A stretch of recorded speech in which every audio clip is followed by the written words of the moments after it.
சில வாரங்களுக்கு முன்னாடி பாகிஸ்தானோட இராணுவ அதிகாரிக்கு யூனிஸ் அவர்கள் ஒரு gift ஒன்று கொடுக்குறாரு.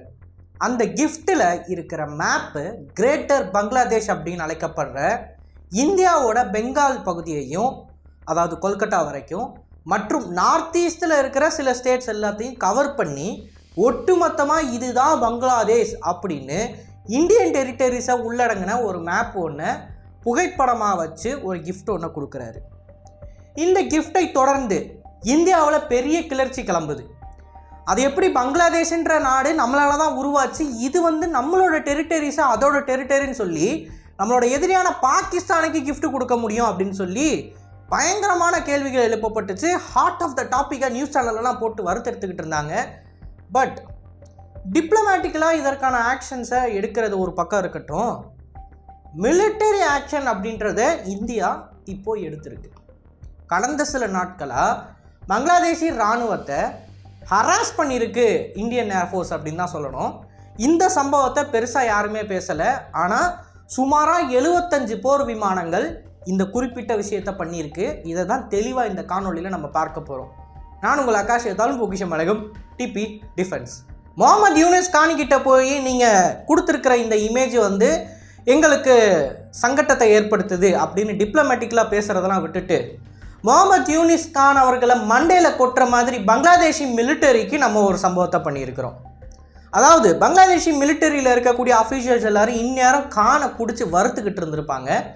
காரணம் என்ன அப்படின்னா, சிக்கன் ஸ்னெக் சிலிகுரி காரிடார் இந்தியாவோட சிஸ்டர் ஸ்டேட்ஸ் எல்லாத்தையும் இந்தியன் மெயின்லேண்டோட இணைக்கக்கூடிய அந்த பகுதி வெறும் 22 கிலோமீட்டர் தான். அந்த 22 கிலோமீட்டர் மட்டும் நமக்கு இல்லை அப்படின்னா இந்தியாவோட எல்லா சிஸ்டர் ஸ்டேட்ஸ் அப்படின்னு அழைக்கப்படுற நார்த் ஈஸ்டே ஒட்டு மொத்தமாக நம்மளை விட்டு துண்டாயிரும். இந்த 22 கிலோமீட்டருன்றது இந்தியாவுக்கு இருக்கிற வீக்னஸ் அப்படின்னு பங்களாதேஷில் இருக்கிற இராணுவ அதிகாரிகள் ஒரு சில பேர், ரிட்டையர்டு பர்சன், இவங்க இந்த 22 கிலோமீட்டர் நாங்கள் பிடிச்சிட்டோம் அப்படின்னா ஒட்டு மொத்தமாக நார்த் ஈஸ்டே எங்கள் கண்ட்ரோல் தான் அப்படின்ற மாதிரிலாம் பேசிக்கிட்டு இருந்தாங்க. ஒரு 50,000-60,000 வீரர்கள் இருந்தாலே போதும், நாங்கள் இந்த 22 கிலோமீட்டரை பிடிச்சிருவோம் அப்படின்லாம் கருத்துக்களை தெரிவிச்சுக்கிட்டு இருந்தாங்க. இந்த 22 கிலோமீட்டர்ன்றது இந்தியாவோட வீக்னஸ் அப்படின்னு சொல்லிக்கிட்டு இருந்த பங்களாதேஷி எக்ஸ் மிலிட்டரி அஃபீஷியல்ஸுக்கு இது சிக்கன் ஸ்னெக்கோ நேரோ காரிடோரோ கிடையாது, இது இந்தியாவோட அயன் காரிடார் அப்படின்னு இந்தியன் ஏர்ஃபோர்ஸ் உணர்த்திட்டாங்க. சுமாராக கடந்த 4-5 நாட்களுக்குள்ள 75 போர் விமானங்கள், Rafale, Sukhoi Su-30s, MiG-29s, Mirage 2000s, 75 fighter போர் விமானங்கள் இந்த 22 கிலோமீட்டர் காரிடோர் வழியாக நார்த் ஈஸ்டில் இருக்கக்கூடிய நம்மளோட ஏர்பேஸஸை போய் சென்றடைஞ்சிருக்கு. வெறும் 22 கிலோமீட்டர் வித்து இருக்கிற இந்த பகுதியில் 75 ஃபைட்டர் ஜெட்டு போயிருக்கு. இந்த ஃபைட்டர் ஜெட் எல்லாமே கடந்த 5 நாளாக ஏர் எக்ஸசைஸில் ஈடுபட்டுக்கிட்டு இருக்கு.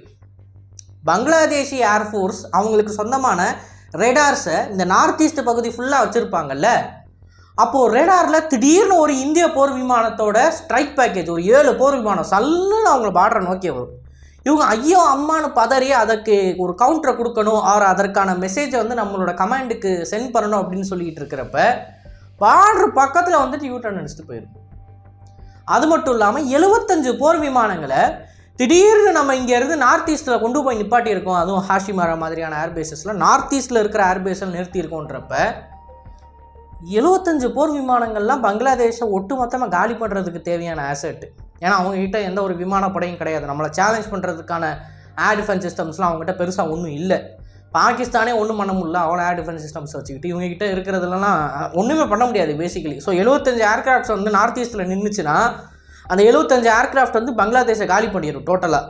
ஒட்டு மொத்தமாக அவங்களோட எல்லா ஆசெட்ஸையும் நொறுக்கிடும்.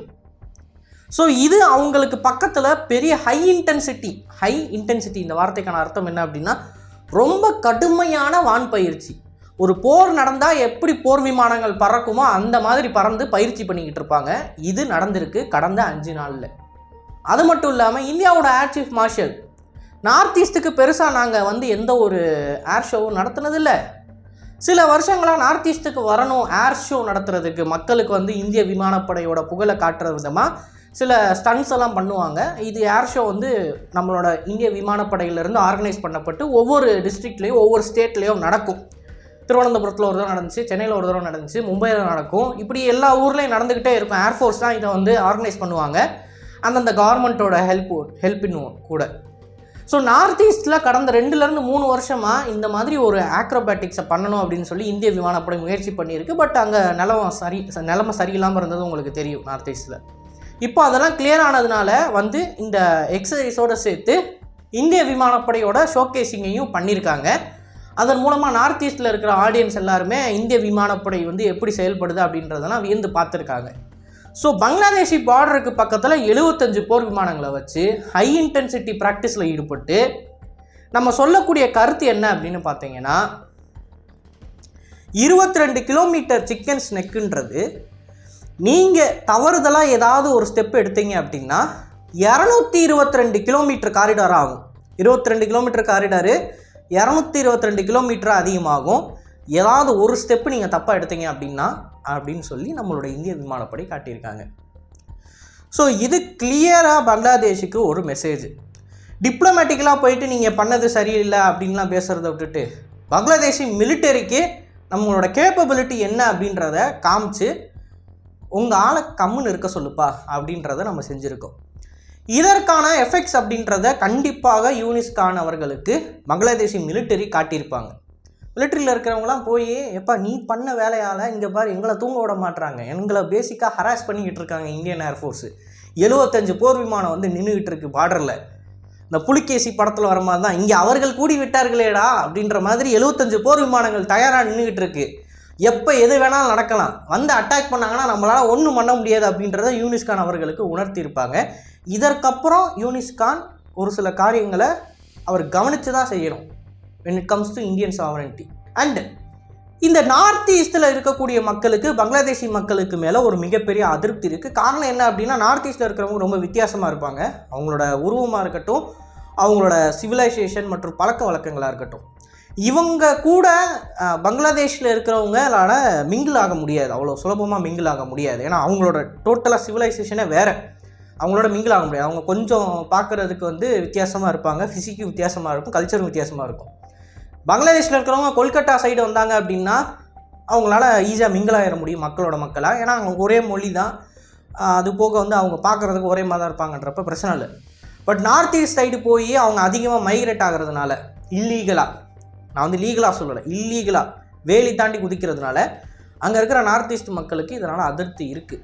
இன்ஃபேக்ட் சில வருடங்களுக்கு முன்னாடி பங்களாதேஷில் இருந்து இல்லீகலாக வேலி ஏறி குதிக்கிறப்ப நாகாலாண்டில் இருக்கிற மக்கள் லிட்ரலி மகாபாரதத்தில் வர மாதிரி அம்பு எடுத்து விட்டுருக்காங்க. எதுக்குடா எங்கள் ஏரியாக்குள்ளே வரீங்க அப்படின்னு சொல்லி. 3 பேருக்கு, ஒருத்தன் கழுத்தில் ஷோல்டர் வழியாக அப்படி போயிருக்கும், ஒருத்தன் தொடையில் போயிருக்கும், ஒருத்தனுக்கு வயிற்றில் போயிருக்கும். 3 பேருக்கு 3 அம்பை விட்டுருப்பாங்க.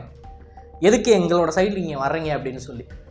ஸோ இந்த ஒரு பிரச்சனை அங்கே ஆல்ரெடி போய்கிட்டு இருக்கிற தருணத்தில் இந்திய விமானப்படையோட இந்த ஷோன்றது அங்கே நார்த் ஈஸ்ட்டில் இருக்கிறவங்களுக்கு நாங்கள் இருக்கோம் ப்ரொடெக்ட் பண்ணுறதுக்கு, எந்த பிரச்சனை வந்தாலும் அப்படின்றத ரீஅஷூரிங் பண்ணுற மாதிரி இருக்கும். 2வது, பங்களாதேஷி மிலிட்டரிக்கு இது ஒரு பெரிய பாடமாக இருக்கும். இவ்வளோ ஹை இன்டென்சிட்டியை வந்து நார்த் ஈஸ்ட்டில் நம்ம பண்ணணுன்றதுக்கான அவசியம் இல்லாமல் இருந்துச்சு இது வரைக்கும். இப்போ நம்ம பண்ணுறோம் அப்படின்னா பங்களாதேஷ் உனக்கு அகேன்ஸ்டாக தான் அப்படின்ற மாதிரி நம்ம காமிச்சிருக்கோம். ஸோ டிப்ளமேட்டிக்காக நம்ம பேசுகிறத தாண்டி மிலிட்டரியில் நம்ம இப்படி பேசுகிறதுன்னோம்னா நமக்கு இதற்காண்டி கிடைக்கக்கூடிய ரிசல்ட்டுன்றது சீக்கிரம் கிடைக்கும். அண்டு மிலிட்டரியில் நம்ம பேசுகிறோம், பதில் சொல்கிறோம் அப்படின்றப்ப இது பெருசாக நம்மளோட நாட்டுக்குள்ளே பேசப்படாது. ப்ரெஸ் மீடியாவில் இருக்கிறவங்கலாம் வந்து இதை ஒரு பெரிய செய்தியாக வந்து பேச மாட்டாங்க. ஏன்னா அவங்களுக்கு வந்து பின்னாடி நடந்துகிட்டு இருக்கிற பேக்ரவுண்ட் வந்து பெரிய நியூஸாக தெரிஞ்சிருக்காது. இதே டிப்ளமேட்டிக்கலாக ஸ்டேட்மெண்ட் விடுறாங்கன்னா அதை பற்றி நம்ம பேசலாம். ஆனால் அது கொடுக்கக்கூடிய ரிசல்ட்ஸுன்றது இது அளவுக்கு கிடையாது. அண்டு ஃபைனலாக நம்ம என்ன பண்ணணும் அப்படின்னா, பங்களாதேஷை கவுண்டர் பண்ணுறதுக்கு இந்த ஹராஸ்மெண்ட் அண்ட் புல்லிங்கை வந்து நிறுத்தாமல் பண்ணிக்கிட்டே இருக்கணும். பங்களாதேஷ்ன்ற கண்ட்ரிக்கு விடுதலை வாங்கி கொடுத்தது நம்ம தான், நம்மளால தான் அவங்க உருவாகியே வந்து இப்போ நீங்கள் நம்ம முன்னாடி நின்று பேசிக்கிட்டு இருக்காங்க. இந்த கண்ட்ரியை நம்ம மிலிட்டரி ஸ்ட்ரைக்ஸ் மூலமாக அடித்தோம் அப்படின்னா அது நமக்கு தான் ஆகும். ஆனால் அதற்கு பதிலாக இந்திய விமானப்படையின் போர் விமானங்களை கொண்டு இந்த சிலிகுரி காரிடாரை கிராஸ் பண்ணுறப்ப 22 கிலோமீட்டர் தானே வித்து இருக்குது, கொஞ்சம் பங்களாதேஷி டெரிட்டரி வழியாக போய் அப்படியே கிராஸ் பண்ணணும், பங்களாதேஷி ஏர் ஸ்பேஸை வயலேட் பண்ணணும்.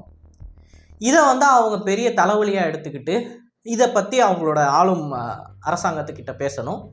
மற்றும் பங்களாதேஷி ட்ரோன்கள் இந்தியன் ஏர் ஸ்பேஸுக்கு பக்கத்தில் ஆப்ரேட் ஆகிறப்ப ஜிபிஎஸ் டிஸ்ட்ரப்ஷன் அப்படின்றதில் நம்ம ஈடுபடணும். ஸோ ட்ரோன்ஸ் வந்து அதோட நேவிகேஷன் சிஸ்டம் ஒழுங்காக வேலை செய்யாமல் குழம்பி போய் கிராஷ் ஆகணும். இல்லை அப்படின்னா அந்த ட்ரோன்ஸை எலக்ட்ரானிக் வார்ஃபேரிங் சிஸ்டம் மூலமாக டிஸ்டர்ப் பண்ணி அதை இந்தியன் ஏர்ஸ்பேஸோட பஃபர் ஜோனுக்கிட்ட வர வச்சு நம்மளே சுட்டு தள்ளணும். இந்த மாதிரி நம்ம பங்களாதேஷை புள்ளி பண்ணோம் அப்படின்னா புள்ளி த ஷெட் அவுட் ஆஃப் ஹிம் அப்படின்றது தான் இந்த அது ரொம்ப ஃபேமஸான வார்த்தை. இதை நான் சொல்லணும் அப்படின்னு சொல்லி ரொம்ப ஆர்வமாக இருந்தேன். இதை நம்ம பண்ணோம் அப்படின்னா பங்களாதேஷ் அடங்கிடுவாங்க. அவங்களுக்கு அவங்களோட இடம் என்ன அப்படின்றது தெரிஞ்சிடும். ஸோ நார்த் ஈஸ்ட்டில் பண்ண இந்த இந்திய விமானப்படையின் சம்பவத்தை பற்றி நீங்கள் கேள்விப்பட்டீங்களா அப்படின்றத ஃபஸ்ட்டு கமெண்ட் பண்ணுங்கள். ரெண்டாவது, இந்த ஆக்ஷன்ஸை பற்றின உங்களோட கருத்துக்கள், இதனால் வரக்கூடிய ரிசல்ட்ஸ் என்னவாக இருக்கும், இது இந்தியாவுக்கு அகேன்ஸ்டாக போகிறதுக்கு வாய்ப்பு இருக்குது, ஒரு இந்தியாவுக்கு சாதகமாக இருக்க வாய்ப்பு இருக்குது அப்படின்னு நீங்கள் நினச்சிங்கன்னா உங்களோட கருத்துக்களை மறக்காமல் கமெண்ட்ஸில் பதிவிடுங்க. நல்லதை இப்போ இருந்து நல்ல சமுதாயத்தை வரக்கும். நன்றி, வணக்கம்.